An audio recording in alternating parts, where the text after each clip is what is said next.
Le film commence dans un bar animé de Macao. C'est au bar qu'une fille coréenne travaillait comme serveuse. Bien qu'elle soit diplômée de l'université, la jeune fille, Greco Ji-yeon, travaille comme serveuse parce que son ami lui a volé sa carte de crédit, la laissant lourdement endettée. C'est pourquoi, lorsqu'un soir sa collègue lui montre une annonce pour un emploi de nounou pour un vieil homme riche, Ji-yeon décide de postuler, même si elle n'est pas vraiment intéressée. Après tout, elle a besoin d'argent pour rembourser ses dettes, et le vieil homme riche, Kim Seok-gu, promet un salaire élevé à quiconque veut être sa nounou. Cependant, le vieil homme était le président de la société de jeux qui possédait la moitié des casinos de Macao. Quelques jours plus tard, Ji-yeon se rend sur le lieu de l'entretien d'embauche dans un hôtel de luxe. Là, elle a rencontré Kim Sung-yeol, le fils illégitime de Kim Seok-gu. Les deux ont ensuite l'entretien, où Sung-yeol expose le système et les règles de travail en tant que nounou de son père, tandis que Ji-yeon explique comment elle s'est endettée parce que son ami a volé sa carte de crédit. Elle admet que sa motivation à postuler était de gagner de l'argent. À la fin de l'entretien, Sung-yeol demande à Ji-yeon de le revoir à 7 ans pour en savoir plus sur son futur travail. À la tombée de la nuit, ils se retrouvent au restaurant. Mais la conversation qui était censée être purement commerciale s'est soudainement transformée en quelque chose d'inattendu. Il s'avère que Sung-yeol veut demander à Ji-yeon d'être la femme de Seok-gu, afin qu'elle puisse faire fortune. Sung-yeol lui-même ne peut pas obtenir d'héritage puisqu'il est le fils illégitime de Seok-gu. Et donc, si le plan fonctionne, Sung-yeol demande à Ji-yeon de partager l'héritage entre eux deux. Cependant, Ji-yeon pense que le plan de Sung-yeol est insensé et le rejette catégoriquement. Et sur ce, elle quitta le restaurant. Mais peu de temps après, des doutes ont obscurci son esprit. Comment ne peut-elle pas? Elle a désespérément besoin d'argent, et Sung-yeol lui offre une issue. Donc, à la fin, elle accepte de suivre le plan de Sung-yeol. Le lendemain, Sung-yeol emmène Ji-yeon dans un salon de beauté, où elle se fait couper les cheveux. Non seulement cela, mais il lui a aussi acheté des vêtements. Elle a l'air plus attrayante et élégante après le relooking. Mais apparemment, Sung-yeol a une autre intention. Il veut changer l'apparence de Ji-yeon pour qu'elle ressemble à la défunte épouse de Seok-gu, décédée dans un accident. Outre la mort de sa femme, l'accident a également laissé Seok-gu paralysé. Après avoir changé d'apparence, Ji-yeon commence sa mission pour gagner le cœur de Seok-gu tout en lui servant de nounou. Elle n'avait qu'un mois pour le faire alors qu'il naviguait sur un yacht de Macao à Busan. En arrivant au yacht, les serviteurs et l'équipage de Seok-gu saluent Ji-yeon, et aucun d'eux n'est impressionné par sa vue. Il n'y avait qu'une seule personne qui semblait moins affectée. C'est Seok-gu. Il se met même en colère et grogne que Ji-yeon soit arrivé en retard. Mais ensuite, elle répond fermement à sa réprimande, lui demandant de la traiter poliment. Seok-gu a l'air un peu surpris, voyant comment elle réagit à sa réprimande. Libérée des tracasseries de Seok-gu, Ji-yeon est invitée par l'une des servantes, Y-Oomi, à visiter le navire et à faire connaissance avec les autres servantes. Y-Oomi est très amicale avec elle et l'encourage même à rester dans les parages en tant que nounou de Seok-gu. Ensuite, Ji-yeon est allongée dans sa nouvelle chambre, rêvant de la façon dont elle pourra obtenir la fortune de Seok-gu si ses plans et ceux de Sung-yeol se déroulent bien. Mais quelques heures plus tard, elle a choisi de passer du temps à l'arrière et de profiter du coucher de soleil. Sung-yeol semble également avoir les mêmes pensées qu'elle, et les deux s'engagent alors dans une conversation sur Seok-gu. Ji-yeon est curieuse du comportement de Seok-gu, qui à ses yeux, semble vraiment détester la vie. Seok-gu n'a pas nié sa supposition. Seok-gu déteste les femmes, pas seulement la vie parce qu'il pense que toutes les femmes sont pareilles. Ils ne sont qu'après son argent. Le lendemain, lorsque Ji-yeon vérifie la tension artérielle de Seok-gu, il lui demande de lui donner la clé qu'elle a empochée.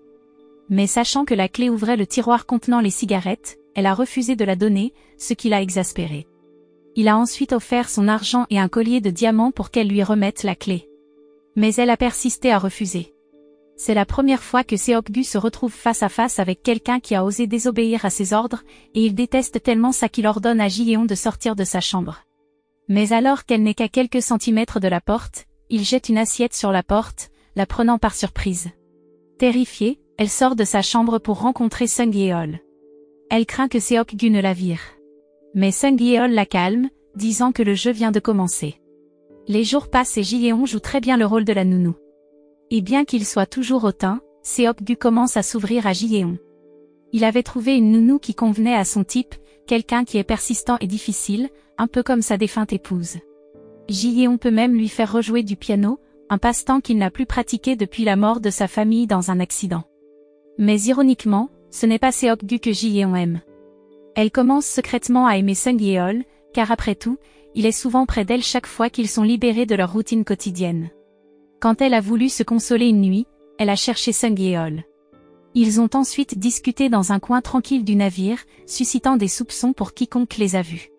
Effectivement, l'un des serviteurs de Seok-gu, Kan, écoute tranquillement leur conversation. Alors que Seok-gu pêchait, il attrapa un gros poisson quelques jours plus tard.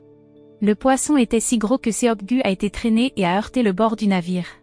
Paniqué, Ji-yeon ordonne immédiatement à Kan de couper la ligne de pêche de Seok-gu.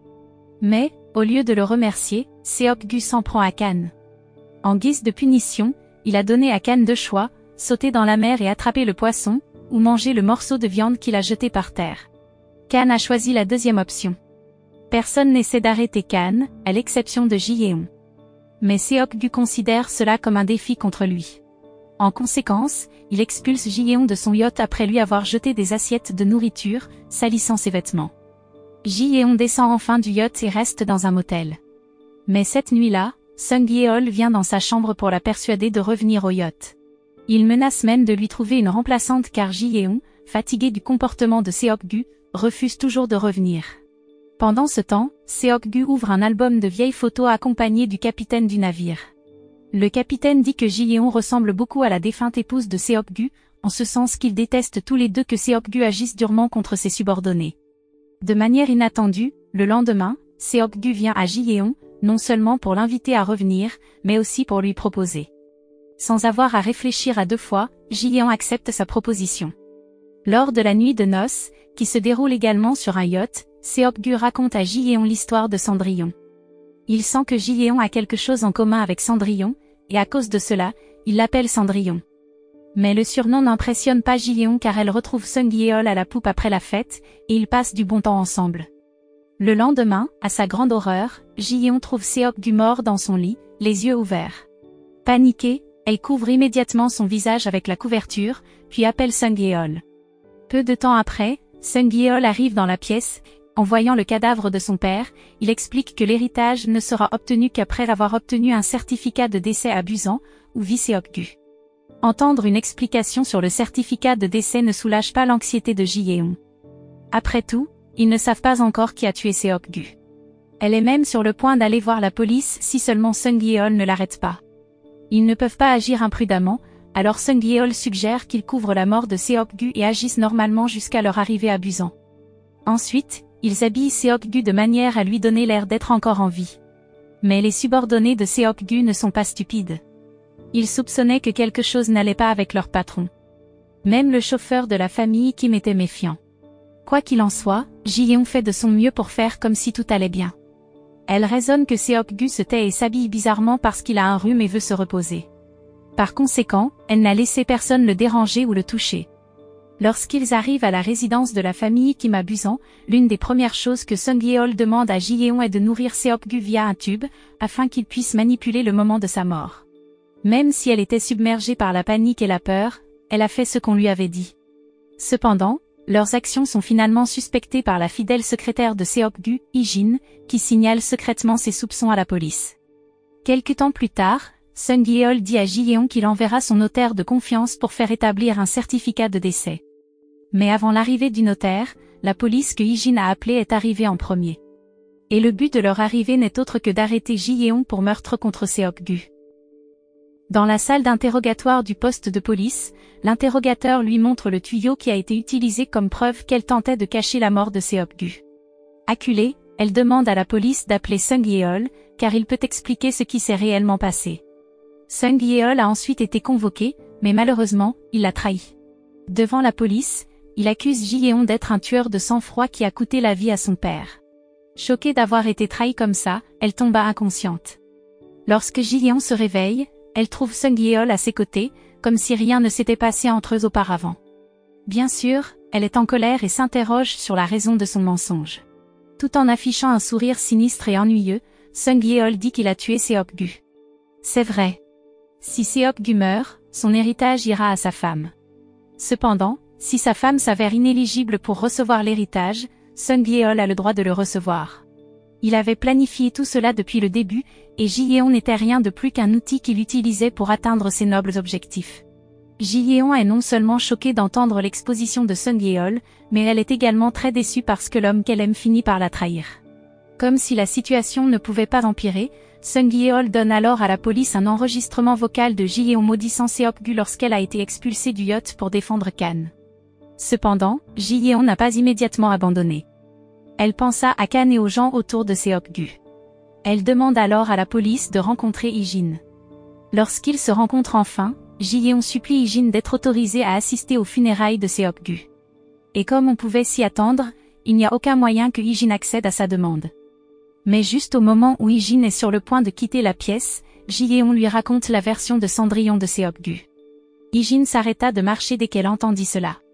Et après que Ji-yeon ait fini, Ijin a immédiatement appelé un avocat pour libérer Ji-yeon afin qu'elle puisse assister aux funérailles de Seok-gu. Il s'avère que Seok-gu ne raconte l'histoire de Cendrillon qu'aux personnes en qui il a confiance. Quelque temps plus tard, Ji-yeon essaie de voir Kan parce qu'elle a le sentiment qu'il sait quelque chose. Mais au milieu de sa recherche, elle rencontre Y-Oomi qui tient Fuse, le chien de Seok-gu. De manière inattendue, une caméra cachée a été attachée au ruban que Fuse portait. Seok-gu peut garder un œil sur ce qui se passe sur le yacht grâce à cette caméra. Même ainsi, Ji-yeon ne connaît toujours pas la caméra cachée. Y-Oomi donne alors à Ji-yeon un cadeau contenant la tablette de Seok-gu. Mais parce qu'elle se concentre sur la recherche de Kan, Ji-yeon ignore la tablette. Et quelques instants plus tard, la police l'a de nouveau arrêtée parce qu'elle semblait sur le point d'échapper à leur surveillance. Entre-temps, le paquet contenant les comprimés a été apporté par un policier. Kan voit maintenant Sung Yeol pour lui parler de la caméra cachée sur le ruban de Fuse. La caméra, pensait Kan, pourrait contenir des informations qui pourraient être utilisées pour révéler la vérité sur le meurtre de Seok-gu. La nuit où Seok-gu a été assassiné, Fuse était dans sa chambre avec lui. Et le ruban dans sa tête raconte comment Sung Yeol a tué Seok-gu. Depuis que Kan était au courant de la caméra cachée, il ne pouvait pas être autorisé à vivre. Le jour même où il a parlé à Sung Yeol de la caméra secrète, il a été retrouvé mort. Le tueur est bien sûr Sung Yeol. Ensuite, Sung Yeol appelle Y-Oomi pour récupérer Fuse. Elle a accepté innocemment de le rencontrer sur le navire. Pendant ce temps, dans la voiture transportant Ji-yeon, la police ouvre la tablette de Seok-gu et trouve les photos de Ji-yeon à l'intérieur. Elle réalise maintenant la caméra cachée sur le ruban de Fuse, et elle craint que Y-Oomi ne soit en danger. Elle a immédiatement essayé de prendre le téléphone portable de la police sans perdre de temps et s'est enfuie de la voiture. Après cela, Ji-yeon appelle Y-Oomi pour lui demander où elle se trouve. Lorsque Ji-yeon l'appelle, Y-Oomi est déjà sur le bateau avec son petit ami. Ji-yeon essaie de lui dire que Fuse est la clé pour révéler tous les crimes de Sung Yeol. Mais elle était trop tard. Sung Yeol est déjà devant Y-Oomi.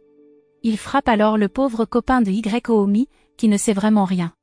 Seul, Y-Oomi ne peut rien faire d'autre que se faire frapper à la tête jusqu'à ce qu'elle s'évanouisse. Pendant ce temps, Fuse s'enfuit de Sung Yeol. Alors que Sung Yeol est occupé à chercher Fuse, Ji-yeon parvient à se faufiler derrière lui. Ensuite, elle le frappe violemment sur la tête à l'aide d'un club de golf et Ji-yeon en profite pour emmener Fuse se cacher. Après avoir joué à cache-cache pendant un moment, Sung Yeol a finalement pu trouver Fuse. Mais il s'avère que le ruban sur la tête du chien a déjà été pris par Ji-yeon, qui s'est déjà enfui. Sung Yeol l'a immédiatement poursuivi et a réussi à l'attraper. Ji-yeon n'est pas à la hauteur de lui. Il pourrait facilement la jeter au sol puis l'étrangler, la faisant halter. Heureusement, dans cette situation critique, Y-Oomi a repris ses esprits. Elle attrape un extincteur et le claque dans la tête de Sung Yeol. Avec un seul coup, il s'est évanoui. En fin de compte, ils parviennent à mettre la main sur les images du meurtre de Seok-gu. Ji-yeon est innocentée de toutes les charges et elle retrouve également son droit d'hériter de la propriété de Seok-gu. D'autre part, Sung Yeol doit maintenant languir derrière les barreaux en prison. Mais à la fin du film, Ji-yeon rend visite à Sung Yeol en prison car elle a deux questions qui la hantent encore. Tout d'abord, elle est toujours curieuse de savoir pourquoi il a dû tuer Seok-gu, même si elle veut vraiment l'aider à réaliser son plan. Il s'avère que la raison de Sung Yeol est la vengeance. Il y a longtemps, Seok-gu a quitté sa mère alors qu'elle était mourante. Ensuite, la deuxième question est, Sung Yeol n'a-t-il pas eu de sentiments pour elle tout ce temps? Sung Yeol dit qu'il ne l'a jamais aimée et qu'il n'a jamais pensé que Ji-yeon était tombé amoureux de lui. Mais au moins, il a fait d'elle Cendrillon. En entendant cela, Ji-yeon a juste souri et l'a quitté. Le message moral que nous pouvons tirer de ce film est de ne pas faire confiance aux gens trop facilement, surtout s'ils promettent de nous donner du profit ou de la richesse de manière simple. Doutez toujours de chaque douce promesse que nous entendons.